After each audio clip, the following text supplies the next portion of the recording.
கேரள மாநிலம் காசரகோடு மாவட்டத்தில் உள்ள அனந்த பத்மநாப சுவாமி அனந்தபுர ஏரி கோவில் பல நூற்றாண்டுகளாக ஒரு அதிசய நம்பிக்கைக்கு பெயர் பெற்றது.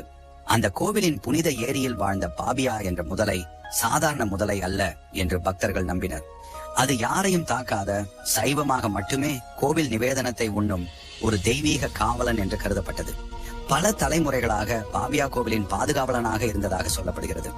ஆனால் 2022ஆம் ஆண்டு பலரும் துக்கத்தில் ஆழ்ந்த அந்த நாளில் வயோதிகம் காரணமாக பாபியா உயிரிழந்தது. கோவிலில் மணி ஒலிகள் மங்கின, பக்தர்களின் கண்களில் கண்ணீர் வழிந்தது. கோவிலின் காவலன் போய்விட்டான் என்ற சோகம் எல்லோரையும் சூழ்ந்தது. ஆனால் இந்த துயரம் நீண்ட நாட்கள் நீடிக்கவில்லை. சில நாட்களிலேயே அதே புனித ஏரியில் ஒரு புதிய முதலை தோன்றியது.